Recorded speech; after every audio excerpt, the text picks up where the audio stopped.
We went camping because hotels were expensive and Mark wanted one last wild weekend before settling into a job that would pin him down. The plan sounded simple enough.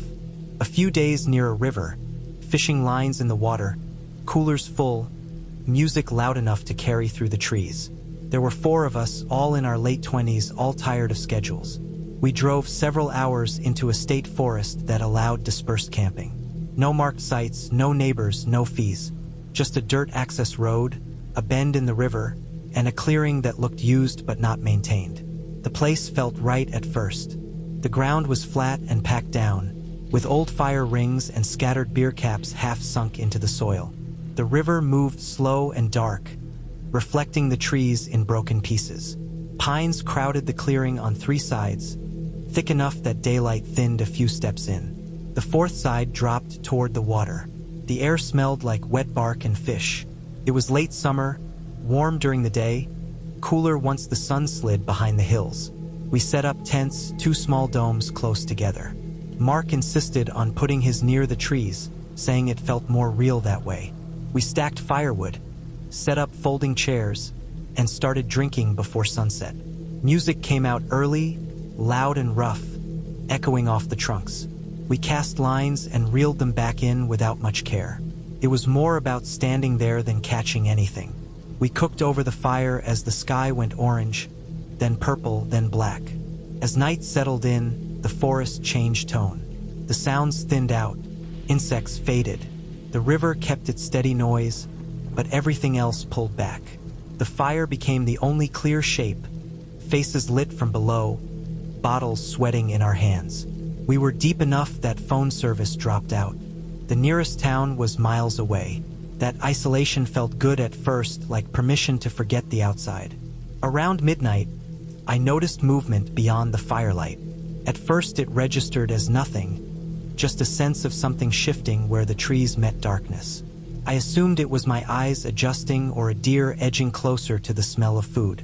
We kept drinking. The music kept playing. Then the movement came again, slower, deliberate. Leaves brushed together. Footsteps pressed into dirt. Not hurried, not light. We all noticed it at the same time. The music went quiet without anyone thinking about it. The speaker dying down as if the forest demanded it. The fire popped. The river filled the gap. Whatever was out there stayed just beyond the reach of light, pacing along the tree line in a wide arc. The steps were even, too even.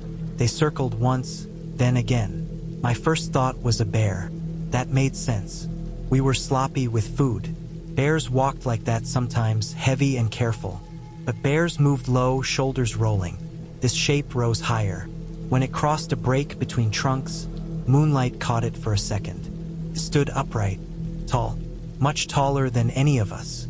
The body looked narrow, almost folded in on itself. It leaned forward at the waist, arms hanging long. The head dipped and turned, scanning the clearing. It did not rush. It did not retreat. It watched. Branches snapped above us, sharp cracks from high in the trees. Dead limbs broke loose and dropped somewhere behind the tents. No animal I knew could reach that high without climbing. The snaps came again, closer, then farther, as if something moved from tree to tree, testing weight, grabbing hold. The sound carried intent. Not random, not the chaos of wildlife. We sat still. The fire burned lower. The figure kept pacing, sometimes stopping, sometimes shifting its weight. When it moved, the posture stayed wrong, bent forward, steps long and smooth. The legs looked too thin for the height. The arms swung wide, brushing brush that should have been out of reach. Once it leaned down and picked something up, a rock or a stick. It lifted it, then dropped it. The sound landed near the tents. Time stretched. My mouth went dry. The alcohol drained away, replaced by a tight awareness of every sound. The forest felt closed in, the dark pressing forward. The figure never crossed into the light. It stayed where it could watch without being seen clearly. Eventually the movement slowed. The pacing stopped. The shape blended back into the trees.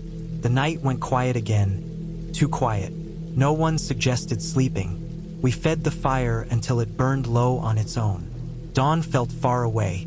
When the sky finally lightened, We stepped out of the circle of ash and bottles.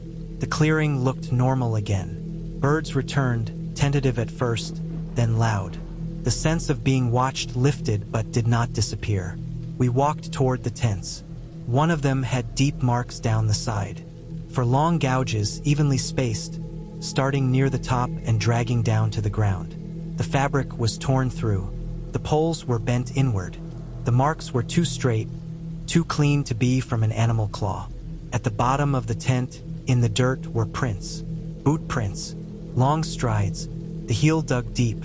The toe pointed slightly outward. We followed the prints to the tree line. They led to a cluster of pines where the ground was churned up. A makeshift shelter sat there, hidden with branches. Old food wrappers. Empty cans. A torn sleeping bag. A backpack frame leaned against a trunk. It had metal extensions bolted to it, making it taller, wider. The ends were wrapped in cloth, worn smooth. Climbing spikes lay nearby, the kind used to scale utility poles. With those, reaching high branches would be easy. Snapping them would be easy too. Everything clicked into place. A person living out there. Someone thin from hunger, tall with added gear, moving in ways that looked wrong because the equipment changed their shape. Watching us because we were loud, careless, an intrusion. Testing our tents not to attack, but to scare us off. To protect what they had carved out in the woods. We packed up fast. No one joked. No one fished.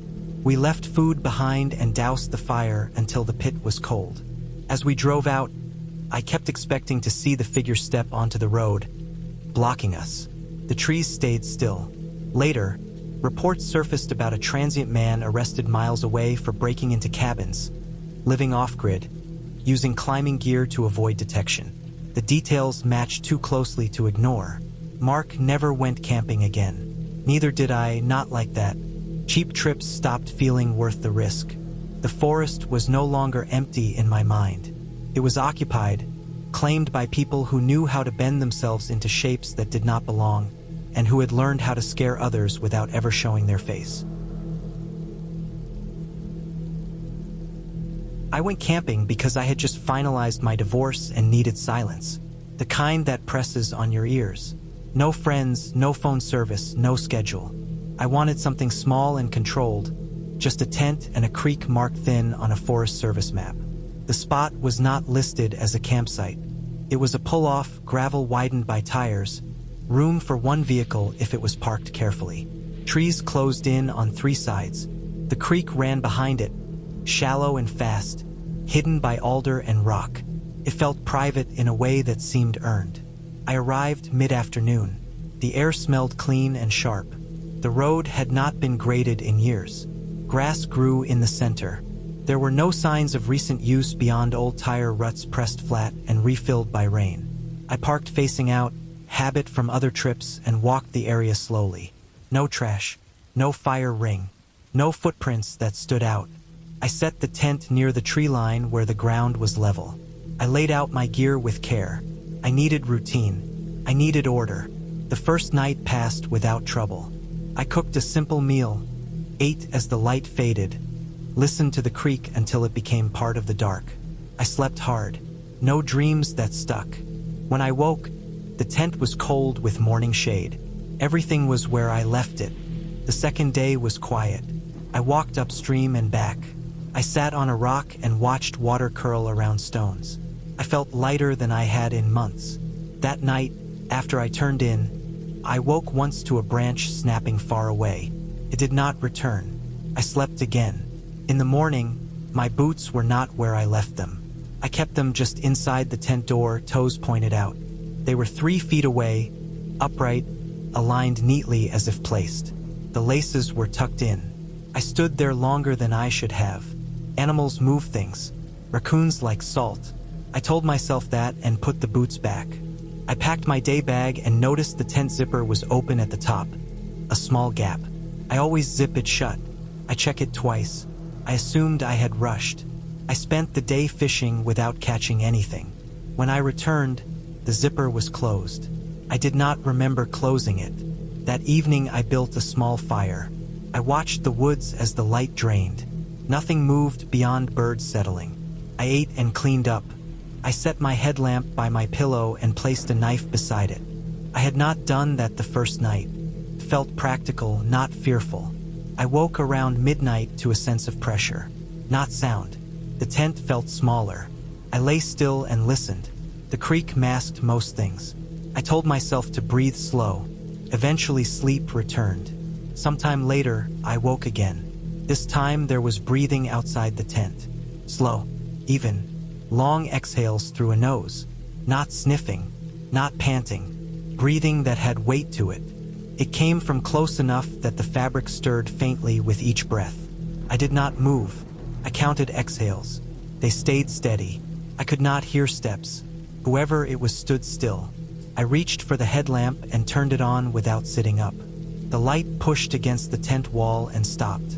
It did not scatter. It did not catch eyes. It ended against a shape that blocked it, tall enough that the beam cut off higher than my head. The fabric showed no outline beyond a vague dark. The breathing continued. I did not unzip the tent. I did not call out. I kept the light on and stayed still until the breathing stopped. There were no footsteps leaving. The forest did not react. The creek kept moving. I did not sleep after that. Dawn came slowly. When the light was strong enough, I unzipped the tent and stepped out. The ground around the tent was scuffed in a wide arc, pressed down as if someone had stood and shifted weight. No clear prints. The soil was dry and fine. Near the creek, where the ground held moisture, there were partial impressions. Bare feet, long wide. I walked to my car. The hood was coated in dust from the road. There were handprints on it, pressed flat, fingers splayed. They were wider than mine. The spacing suggested someone leaning forward, palms down, looking through the windshield. The windshield itself had a smear where a forehead might have rested. I did not stay. I packed fast. I left the fire ring cold and the tent damp. As I drove out, I noticed something I had missed on the way in. 50 yards down the road, tucked back behind brush, there was a path worn narrow and deep, not from animals. It led away from the road and into thicker trees. The grass at its mouth was flattened recently. I drove until I had service and then kept driving. Later, after the shock settled into something heavy and dull, I made sense of it. The pull-off was not random. It was visible from the road but hidden enough to feel private. The creek provided water. The path led to a place someone used. A person who knew the area. Someone who watched vehicles come and go. The moved boots were not curiosity. They were testing. The open zipper was not a mistake. It was proof of access. The breathing was a person standing still, controlling sound, close enough to know fear without causing panic. The handprints were not a threat. They were a message that he could touch my car, my exit, without resistance. I reported it when I got home. The ranger listened and took notes. He said people live out there sometimes. He said it was rare but not unheard of. He said they move camps to see who reacts. He said the safest choice is to leave at the first sign. I do not camp alone anymore. I do not look for silence in places that feel unclaimed. I learned that the absence of markers does not mean the absence of people. Some are quiet on purpose. This place sat at the edge of a state forest, far from marked trails, where the trees grew older and tighter together. It was my dad's favorite place. He talked about it for years without romance, just habit. He had camped there every summer growing up. His voice always flattened when he mentioned it, like the place belonged to routine instead of memory. I believed him because he never tried to make it sound special. We went late in the season, early fall, after the crowds thinned. The drive took most of the day. The last hour was on a gravel road that narrowed into twin ruts. The forest closed in as the light dropped. No cabins, no signs, just pine, cedar, and the slow rise and fall of hills shaped by ice long gone. When we parked, the air already smelled cold and wet. Leaves stuck to the tires. The campsite sat in a shallow clearing near a creek. The water moved slow and dark, carrying leaf rot. Everything felt familiar to my dad. He walked without hesitation, like his feet remembered the ground. He chose the same flat spot he always had, according to him, near a cluster of rocks that broke the wind. The rocks were slick with moss. One had claw marks, deep and old, cut into the surface. I noticed them. He did not comment. Setting up took longer than usual. The soil was hard. Roots crossed under the tent floor. We worked until our hands stiffened. The forest around us stayed quiet, too quiet for evening. No birds, no small animals. The silence pressed close, thick enough to hear blood in my ears. I told myself it was normal. It was not. Dinner was simple. We ate fast. The light faded to blue, then gray, then gone. Darkness in that forest came without warning. The canopy swallowed what little glow remained. The creek vanished into sound alone. The smell changed as night settled. Damp earth, old leaves, something faint beneath it, sour and animal, but distant. Inside the tent, the ground felt uneven. I shifted until my back stopped aching. My dad lay still beside me, listening. His breathing stayed shallow. Every few minutes, he lifted his head, then lowered it again. Time stretched. The forest made its own noises, slow creaks from trees, the soft crack of branches cooling. Nothing sudden, nothing close. Still, sleep came in pieces. Sometime after midnight, I woke to movement outside. Not footsteps, more like weight shifting. Something brushed against the tent fabric, light but deliberate. The nylon bowed inward, then released. My dad stiffened beside me. He did not move. Minutes passed. The pressure did not return. The forest settled again. Sleep came back thin and uneasy. Each time I drifted off, I snapped awake. My dad did the same. I could feel it in the way the tent floor creaked beneath him. At one point, he reached out and gripped my wrist, hard, anchoring me. His hand shook. He held on until the tremor passed, then let go. After that, I stayed awake. Near dawn, the air shifted. The forest did not wake so much as tense. The silence changed shape. I heard something far off, heavy and steady. Not rushed, not searching. Came straight toward us, pushing through brush without care. Branches snapped low to the ground, thick ones, not twigs. The sound grew larger, closer, measured. The smell hit before the shape did. It rolled through the clearing like a wave, thick enough to taste. Rotting meat, wet fur, old wounds, carried heat, even in the cold air, like breath from a cave. My stomach turned. The smell clung to everything, filling the tent, coating the back of my throat. The steps passed the edge of the clearing without pause. Whatever it was did not slow. It did not circle. It did not stop to investigate. It walked straight through camp, between our tent and the rocks, close enough that the ground vibrated. The tent poles rattled once, soft but clear. I could hear breathing, deep and labored, coming from low to the ground.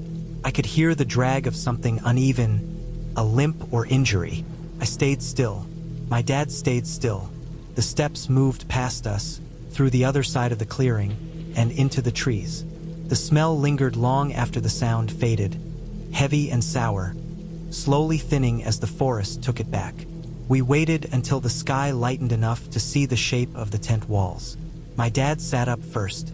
He moved slow, careful, like noise itself could draw attention. He packed without speaking, folding gear with hands that never shook again. The efficiency returned to him, tight and focused.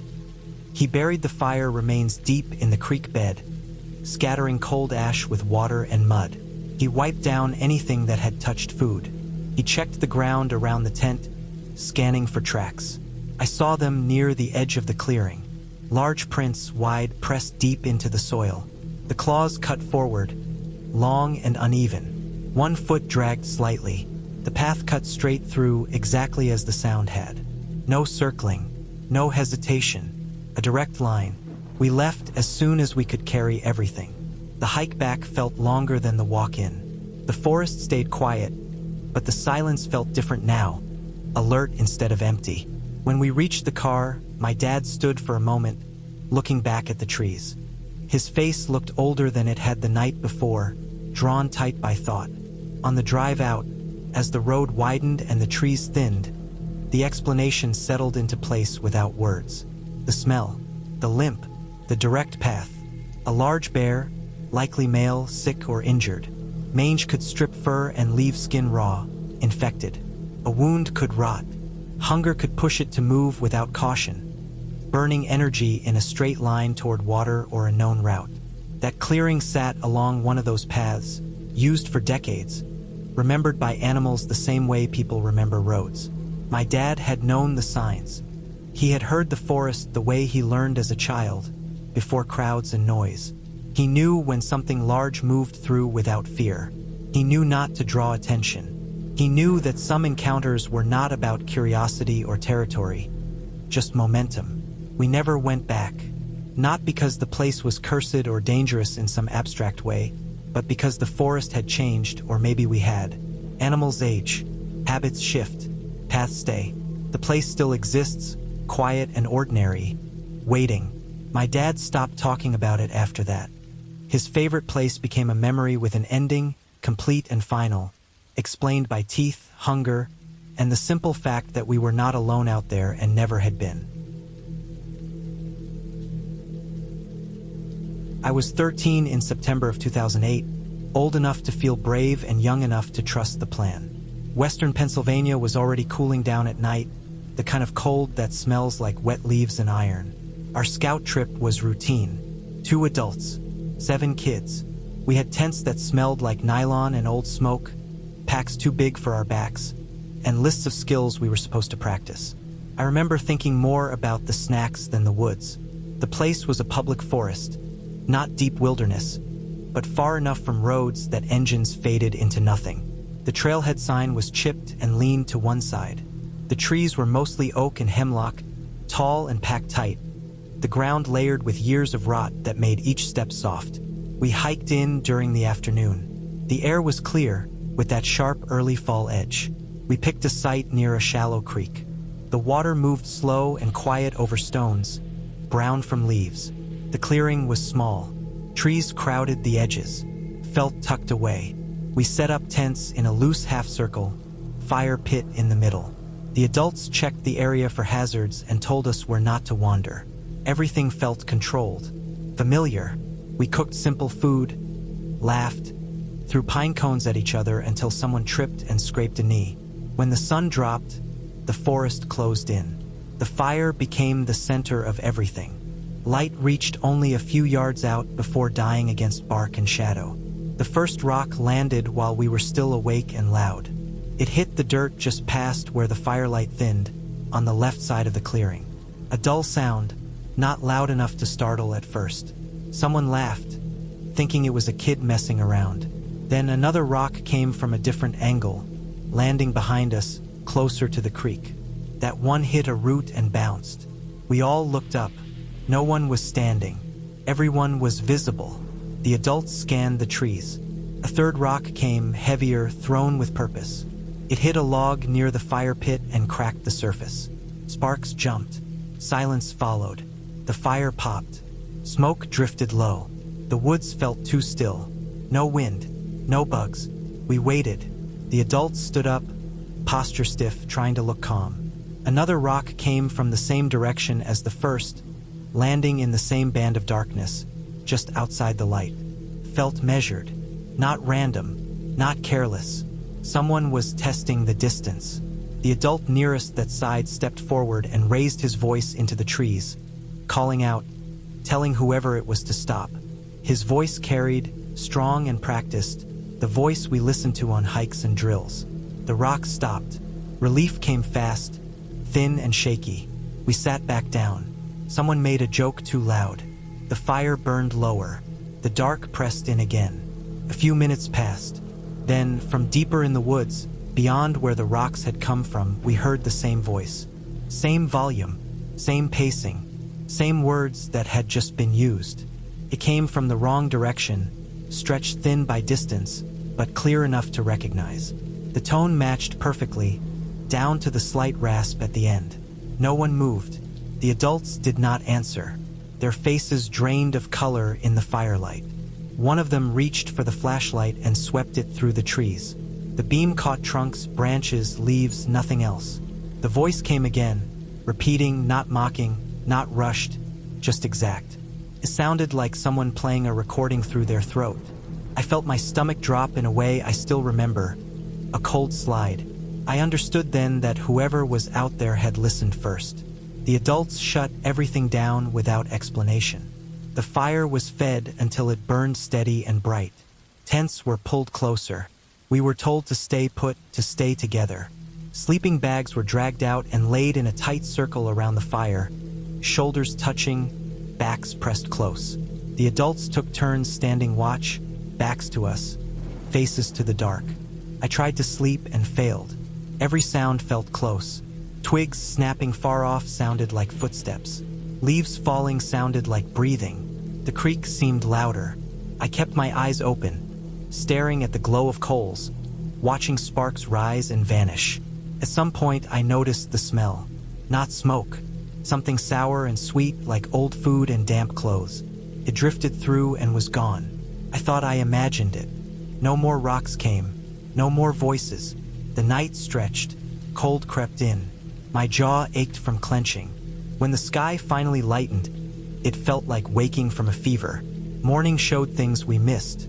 Around the edge of the clearing, the leaf litter was disturbed in places, shallow scuffs and compressed patches where weight had pressed down. Not animal tracks. Too flat.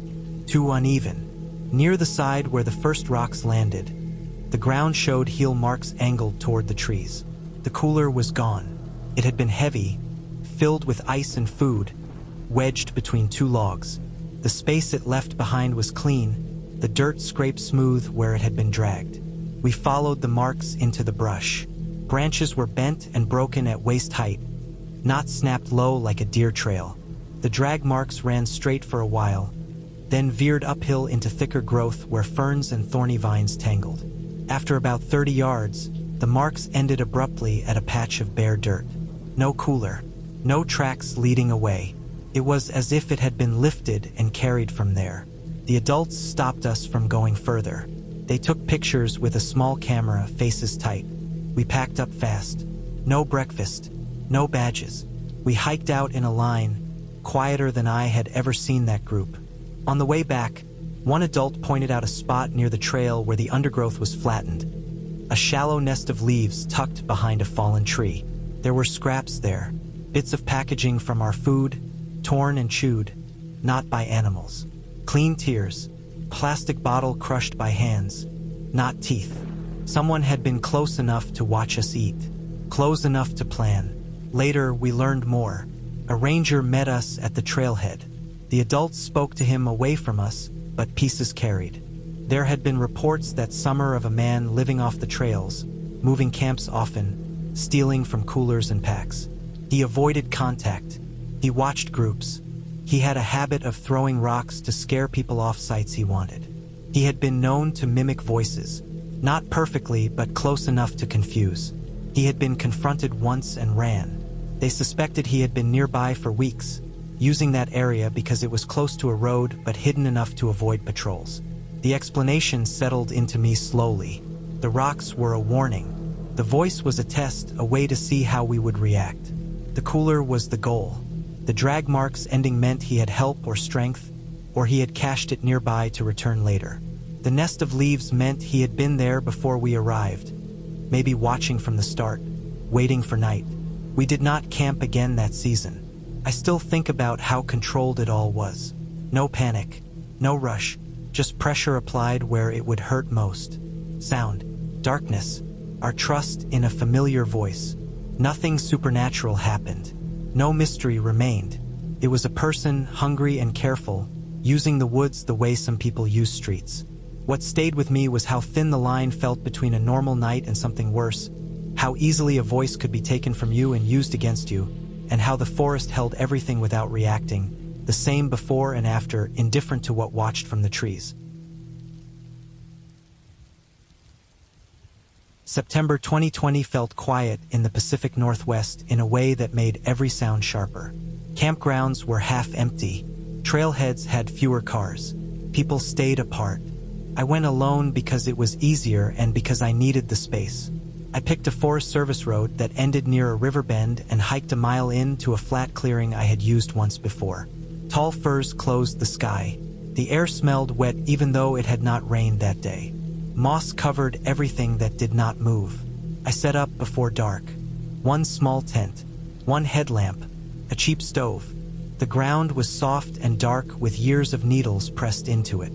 I chose a spot with a fallen log on one side and thick brush on the other, thinking it would block wind. The river was close enough to hear, steady and low, never rising or falling. No other tents, no distant lights, no voices, just insects and water. I cooked as the light drained away. The forest took on that flat gray look where depth disappears. I packed food into a dry bag and hung it from a branch because habit matters when you are alone. I checked my phone. No service. Battery at 60%. Enough. I climbed into the tent early, zipped the door, and lay on my back listening. Every forest has a rhythm. After an hour, it becomes background noise. Leaves shift. Branches pop as the temperature drops. Small animals pass through. Nothing feels close. Sometime after midnight, the rhythm broke. It was not loud. It was not sudden. It was a change in pattern. Footsteps pressed into the ground with weight and intent. Not the scuff of a raccoon. Not the soft darting of deer. These were measured and slow, then faster. I assumed another camper had missed the clearing and was moving without light. It made sense. The road was rough. The trail faded in places. I shifted on my pad. The fabric whispered. The footsteps changed speed. I waited. The sound circled once wide, then came back. Leaves compressed. Twigs cracked. I stayed still, listening for breath or a cough or the scrape of boots against rock. Nothing but movement. I made noise on purpose. Cleared my throat. I sat up. The footsteps sped up at once, heavy now, closing distance. They stopped at the edge of my light's reach, then closer. The ground outside my tent was soft enough to record everything. I could hear the weight settle. Then came the sniffing. Long draws of air, slow and close. Not frantic, curious, controlled. The tent wall bowed in slightly as air moved against it. My chest tightened. I told myself it was an animal, but animals do not pause like that. They do not stay. The clicking started after that. Came in pairs. Soft, dry sounds like teeth touching or a tongue pulled from the roof of a mouth. Not steady, not rhythmic. It rose and fell with the sniffing. I tried to match it to any animal I knew. It did not fit. It also did not sound mechanical. There was no whine, no regular interval, no hum. It sounded wet and deliberate. Minutes passed. My sense of time stretched. I focused on breathing through my nose to stay quiet. My hands tingled. I kept my headlamp off. Light makes things real. Darkness lets you pretend. The weight outside shifted. I heard knees press down, then hands. The ground took the shape. Whoever or whatever it was lowered into a crouch right outside the tent door. Close enough that I could feel heat through the thin nylon. The clicking moved lower. The sniffing slowed. The tent fabric trembled once as something brushed it with a shoulder or a head. I stayed still for hours. My legs cramped. My mouth went dry. Every time I swallowed, the sound felt loud enough to give me away. The river kept moving. Insects came and went. Some were far off. An owl called once and stopped. The forest did not react. Nothing scattered. Nothing fled. That absence bothered me more than noise. At some point, the clicking stopped. The sniffing continued, softer. The crouched shape did not move away. I imagined eyes inches from the mesh, watching the outline of my body through fabric. I thought about the knife in my pack and knew I could not reach it without noise. I thought about running and knew I would trip in the dark. I thought about screaming and knew there was no one to hear. The temperature dropped before dawn. Cold seeped through the ground and into my bones. The crouched weight shifted again. Toes pressed down. The impression spread. The person outside balanced there with patience that felt practiced. I could tell it was a person by then. Animals do not hold positions like that. Animals do not wait. The forest lightened in slow stages. Black became gray. Shapes returned. The sniffing stopped. The weight lifted. Footsteps moved away, careful now, retracing the path they had taken earlier. They did not hurry. They did not run. They faded into the trees. I did not move until the tent glowed with morning. When I finally unzipped the door, my hands shook so badly I had to stop and rest them on my knees. Cold air rushed in. The clearing looked normal. No movement, no sound beyond the river. The ground told the story clearly. Right in front of the door were deep impressions pressed into the wet soil. 2 knees spaced like a human crouch, hands planted forward, fingers splayed, toes dug in behind, gripping for balance. The marks faced the tent directly. They were sharp enough to see skin texture. They had been there a long time. The soil had pooled water around the edges. I followed the prints away from the tent. Bare feet, no shoes, no socks. The arch was narrow, the heel deep, the toes long, the gait steady. They moved in a wide circle around the clearing, then straight into the trees. No hesitation, no overlap with animal tracks. Just one set of prints leaving and none returning. I packed fast. I did not eat. I did not boil water. I broke camp without caring about noise. On the way out, I noticed fresh breaks in the brush where someone had stood and watched the clearing. Bent ferns, pressed moss, a spot where bark had been scraped from a cedar at shoulder height. At the trailhead, there was a single tire track that did not belong to my car. It pointed back toward the road.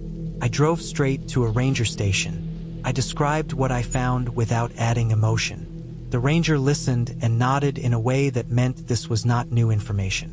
He asked where I had camped and wrote it down. He said there were people living off-grid in the forest, some by choice, some not. He said some watched camps to see who was alone. He said bare feet were quieter. The explanation fit every detail. The patience, the closeness, the lack of fear. The clicking could have been a habit, a nervous tick, a way of testing distance in the dark. The sniffing made sense too. Scent carries information when light does not. I never went back to that clearing. I still camp, but I choose sites with lines of sight and firm ground. I listen differently now. Forests are honest. They show you what belongs and what does not if you pay attention long enough. We went because permits were cheap before summer, the kind of window that closes fast once the heat brings crowds. 3 of us fit in one truck with one cooler wedged between gear. My brother drove. His friend rode shotgun. I sat in back, knees pressed against packs that smelled like dust and old pine. The road narrowed after the station. Gravel replaced pavement. The forest closed in and light dropped away in layers. A ranger checked our permits, reminded us to use only designated sites, and pointed us toward a stretch with numbered markers. We passed 3 markers and stopped at the 4th. A small clearing set back from the road where the trees leaned inward like they had been growing around something for years. The site looked used but not fresh. The ground was packed flat in places with needles crushed into the soil. The fire ring sat off center, a loose circle of stones that did not match each other. Some were river rock, some were sharp and gray, some still had dirt caked on one side. A metal grate lay nearby, tipped over, with rust flaking off in red curls. No trash, no paper, no bottles.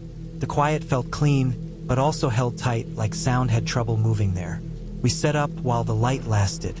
Tent stakes went in crooked because the soil was uneven. Roots ran close to the surface.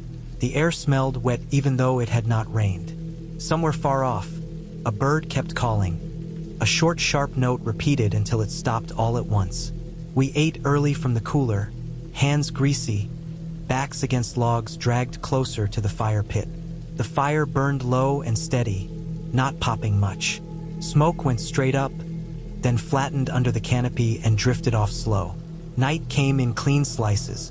First the colors drained, then the shapes blurred, then everything went black except the fire and a strip of stars caught between branches. The temperature dropped hard. We zipped jackets and pulled hats down.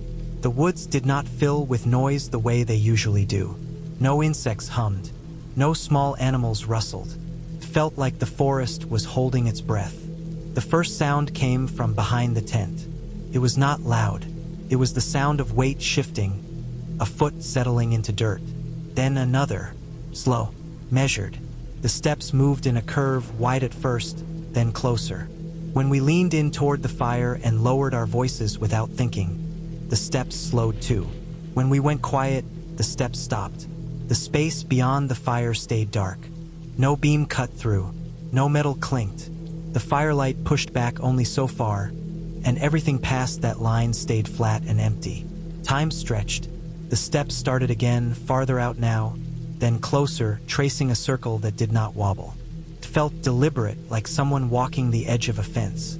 My brother shifted and made noise, a sharp sound meant to break the silence. The steps froze. Nothing answered. No cough, no laugh, no shuffle away. The quiet after felt heavier than before. The night dragged on. Sleep came in pieces. Each time I drifted, a sound pulled me back. A foot scraping a stone. A heel pressing down hard enough to leave a mark. The steps never rushed. They never stumbled. They kept their distance, always just beyond the fire's reach. At some point, the fire sank into coals. The cold bit deeper. The steps kept going until they faded into the far trees and did not return. Morning light came thin and gray. Fog hung low, beaded on needles and webbing. When I unzipped the tent, the air felt damp and sour. The sight looked changed. The fire pit was different. The stones were stacked neatly now, fitted together in a tight circle with the larger ones on the bottom and smaller ones wedged in to lock them. The grate was set back on top, centered, clean side up. Ash had been swept into a pile and covered with dirt. The ground around it was smooth, as if brushed with hands or branches. We stood there without moving. None of us had touched it during the night. We had been within sight of the pit whenever we were awake. The work was careful and patient, the kind done by someone who knew how to build something that lasts. It took time. Around the site, marks pressed into the soil told the rest. They circled the clearing in a wide ring. They crossed each other in places, then separated. They did not match boots. They did not match shoes. Toes were long and spread, digging deep at the front. Heels sank hard and round. The stride was even, the pace slow. In a few spots, the toes curved inward, gripping the ground like fingers. Near the fire pit, the prints overlapped our own from the night before. Whoever made them had stepped where we had sat, where we had stood, close enough to smell the smoke on our clothes. There were no drag marks, no signs of a struggle, no trash left behind, no tool marks on the stones. The path the prints took avoided roots and rocks, choosing soft ground every time. It showed knowledge of the place, of where to step and where not to.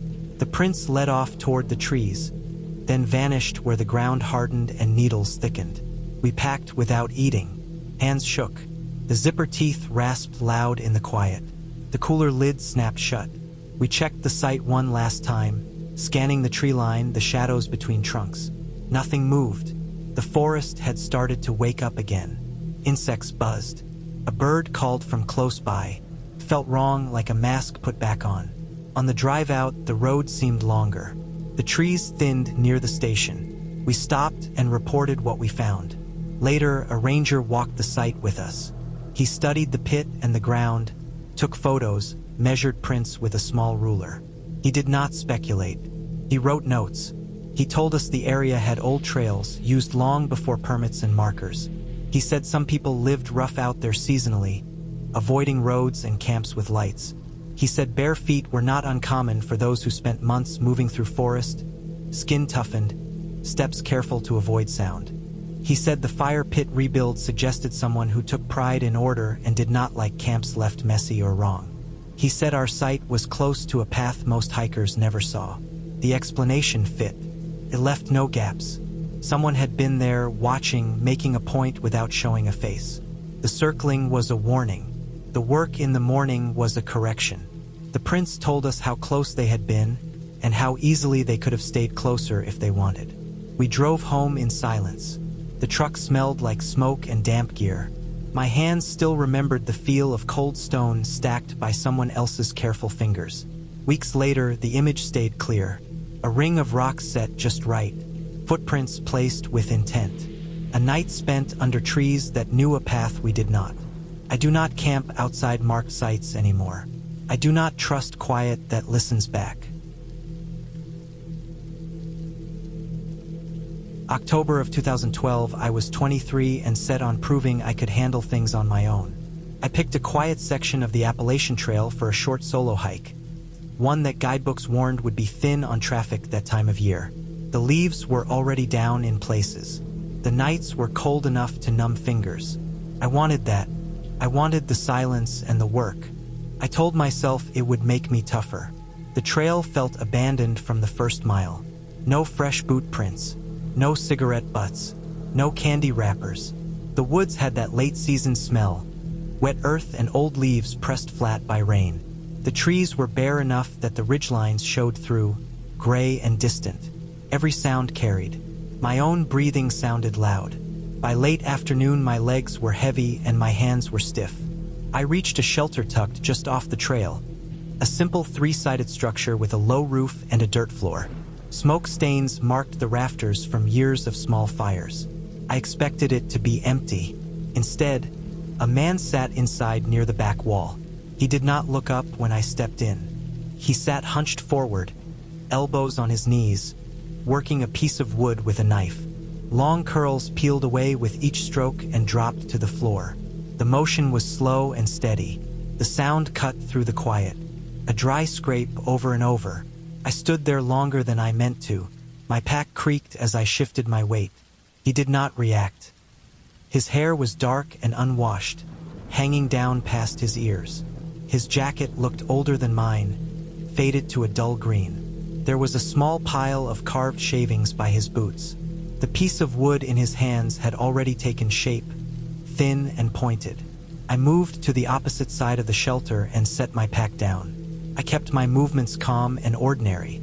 I told myself this was normal. Shelters were shared spaces. People kept to themselves. Still, the lack of acknowledgement felt off. Most hikers nodded at least once. As the light faded, the temperature dropped fast.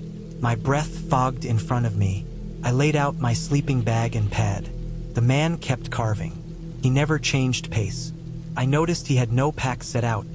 No sleeping gear visible, only a small bundle near the wall. The knife caught the last of the daylight, flashing dull silver. Darkness settled in fully. The woods beyond the shelter went black, shapes closing in. The man finally stopped carving. He set the knife down beside him. He did not look at me. He leaned back against the wall and closed his eyes. I ate a cold meal and drank from my bottle. I listened to the forest. Somewhere down the slope, a branch snapped. Then another. Wind moved through the bare trees with a hollow sound. I crawled into my bag fully dressed. The shelter creaked as the temperature continued to fall.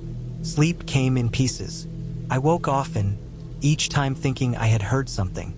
The shelter amplified small noises. A leaf skittering across the ground sounded like footsteps. Sometime deep in the night, I woke fully alert. There was whispering. It came from just outside the shelter, close enough that it seemed to brush the edge of my hearing. At first it sounded like more than one voice, low and broken, as if carried on the wind. I lay still and listened. My heart thudded hard against my ribs. I told myself it was hikers passing through late, maybe stopping to check the shelter before moving on. The sound shifted. It grew closer. The words became clearer, shaped but barely there, as if someone was careful not to be heard. Then the whisper formed my name. It was not loud. It was not urgent. It was intimate, like someone testing how close they could get. My eyes went to the darker corner of the shelter. The man still lay against the wall. His eyes were closed. His chest rose and fell slowly. He did not move. The whisper came again, nearer this time. The air felt tight in my lungs. I stayed still, listening past the rush of blood in my ears. I strained to hear footsteps, breathing, anything solid. The sound drifted away after a few seconds, thinning into the woods. I did not sleep again. I watched the opening of the shelter turn from black to gray. The man rose before dawn. He gathered his things without sound. He stepped out and disappeared down the trail without looking back. As soon as there was enough light to see, I packed up. My hands shook as I rolled my sleeping bag. I left the shelter before the sun cleared the trees. I did not eat. I did not linger. I hiked hard for hours, putting distance behind me. Every time the trail bent, I checked over my shoulder. Nothing followed. By midday, I reached a road crossing and caught a ride into town. I cut the hike short and went home. For weeks, I replayed that night. I told myself it was stress, that my mind filled in gaps. Still, the detail of the whisper stayed sharp. It knew my name. I had not introduced myself. I had not spoken at all. Later, out of a need I did not fully understand, I checked the shelter logbook online. Hikers often posted photos of the pages. I scrolled to the date of my stay. My own entry was there, written in a hurry that morning. No other names appeared for that night. Not above mine. Not below.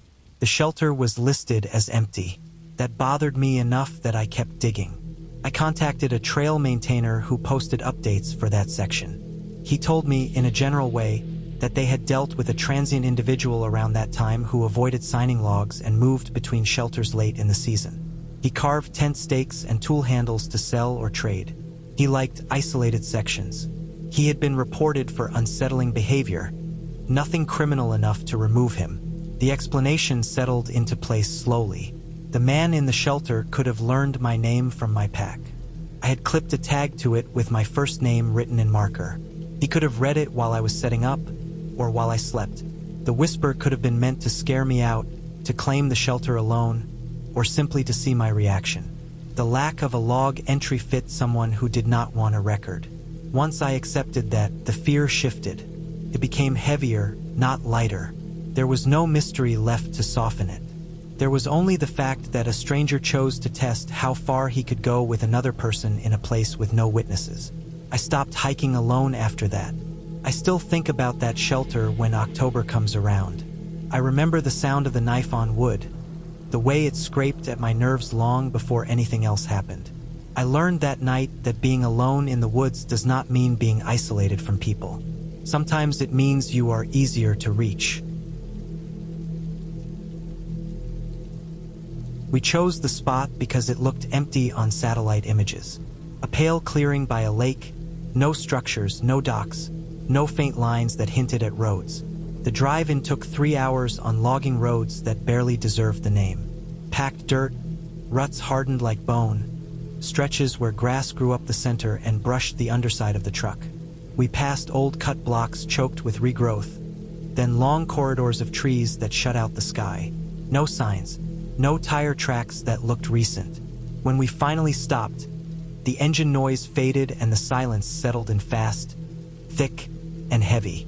The lake sat lower than the road, hidden until we walked the last stretch with packs on our backs. It was larger than it looked from above. Long and narrow, pinched by tree lines that leaned inward. The water was dark, almost black, and flat in a way that felt wrong. A breeze moved through the trees and stirred the surface only near the shore. The center stayed smooth, like oil. I waited for sound that never came. No birds, no insects, no frogs. The quiet felt deliberate, like something had pressed a hand over the place. We set camp on a patch of dry ground just back from the water. The soil was firm, sandy, scattered with old needles. No fresh droppings, no obvious game trails. The forest around us looked healthy enough, but the edges felt trimmed, as if animals avoided the shoreline.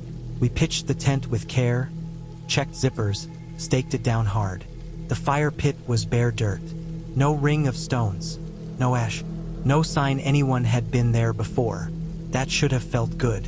Instead, it felt like we had stepped into a place that didn't want witnesses. As daylight faded, the lake stayed dark. The surface did not reflect the sky the way it should. Colors died before they reached the water. I walked the shoreline and noticed the mud near the edge was smooth in long streaks, as if something heavy had slid along it. Not footprints, not paw marks, just pressed lines, shallow grooves that ran parallel to the water. They stopped and started, sometimes broken by deeper dents. I told myself it was erosion, or logs dragged by ice months earlier. The explanations felt thin. Night came fast. The trees swallowed what little light remained. The stars were sharp and cold overhead, but the forest below them was a wall. The lake did not glimmer. It absorbed everything. We ate quickly and cleaned well away from camp. No scraps, no smells. We hung what little food we had higher than necessary, more from habit than fear. The quiet pressed in harder as the hours passed. No wind through leaves, no ripples on water. Felt like being sealed inside something. Sometime after midnight, I noticed movement along the shoreline. Not sudden, slow. A shifting of darkness against darker water. It followed the curve of the lake, close to the edge, then paused. There was no splash, no breaking of the surface, just displacement like weight rolling over wet ground. I strained to hear detail and caught a sound that did not belong to water. A dragging noise, dull and steady, like something being pulled across soaked sand.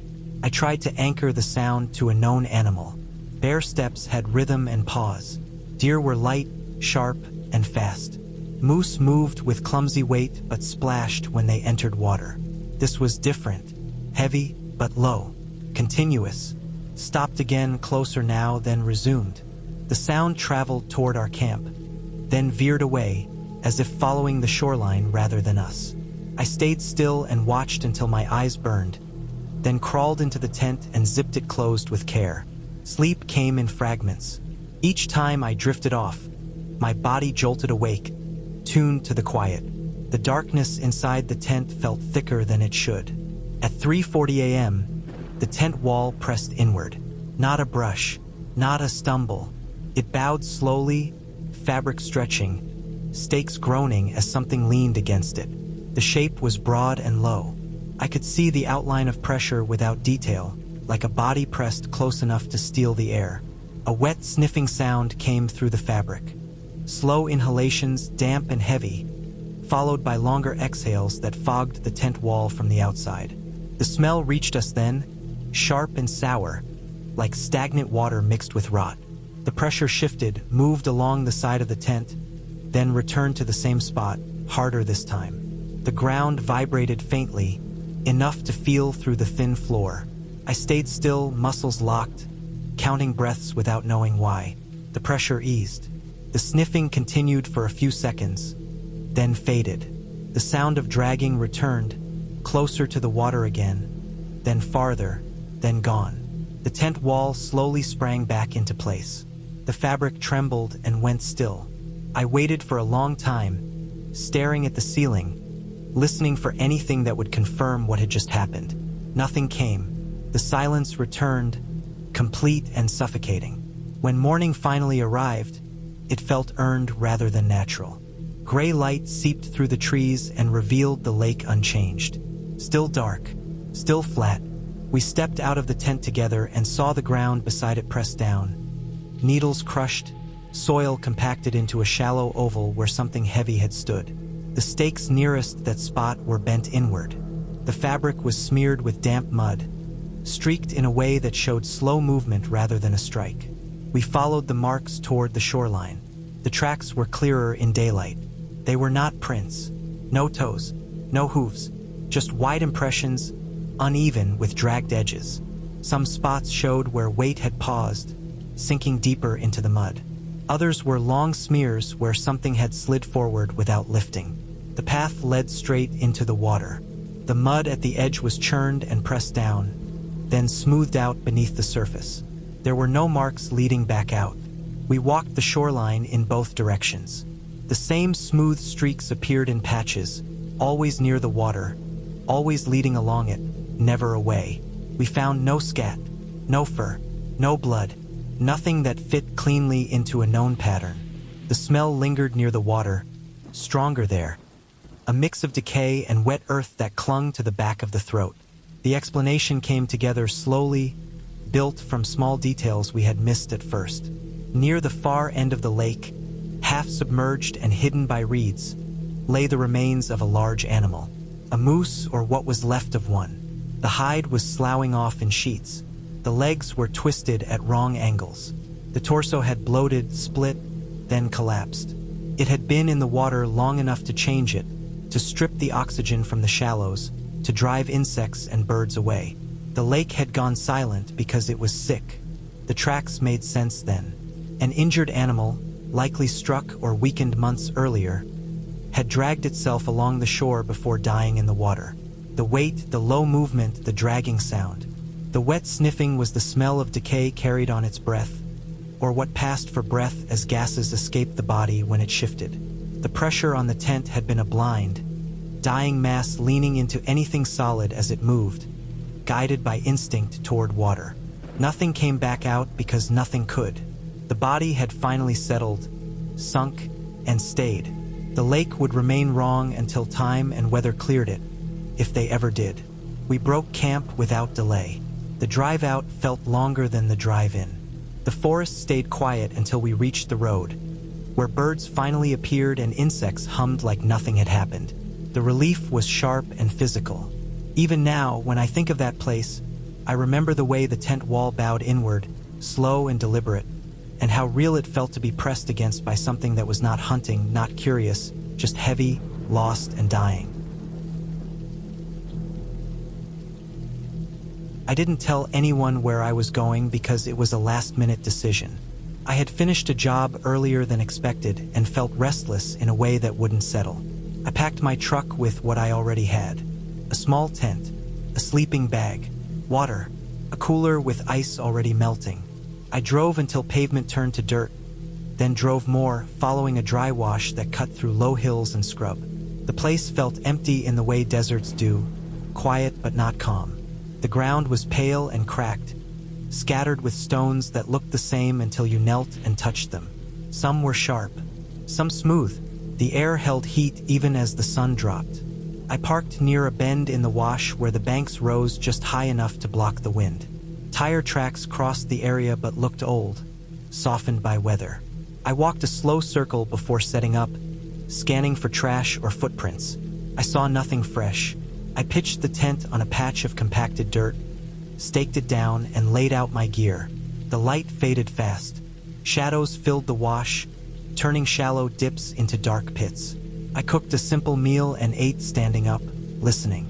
No voices, no engines, just wind sliding over rock. That first night passed without incident. I slept light, waking often, but nothing felt wrong. The sky was crowded with stars. The cold came in sharp after midnight.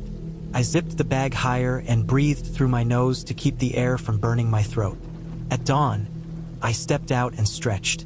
The wash looked unchanged. I walked a short distance to relieve myself, careful where I placed my feet. I noticed no new marks, no signs of anyone nearby. I spent the day hiking along the wash, following it until the walls grew steeper and the path narrowed. I saw old campfire rings, long cold, and a few broken bottles half buried in sand. Evidence of people who had passed through, not stayed. The second evening felt different from the start. The wind dropped just before sunset, leaving the air heavy and still. Sound carried farther. I heard small noises that could have been anything. Pebbles shifting, a bird landing. My own movements sounded loud. I cooked again, ate, and sat on a rock watching the ridge line to the east. The ridge wasn't high, just a long slope rising from the wash. When the light went, it went all at once. I turned on my headlamp to organize my gear. That was when I noticed the lights. At first I thought they were stars low on the horizon, but they moved. 3 points, pale and steady, drifting along the ridge. They weren't bright like flashlights aimed outward. They glowed softly, like light filtered through cloth. They moved in a line evenly spaced, too slow for cars, too steady for hikers. I stood still and watched.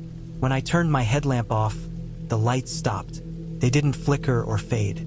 They held their position. I turned my lamp back on. The lights moved again, sliding along the ridge at the same pace as before.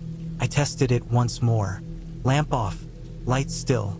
Lamp on, lights moving. My chest tightened. I told myself it was a coincidence, my eyes adjusting, some trick of distance. I tried to keep my breathing even. I backed toward the tent without breaking eye contact.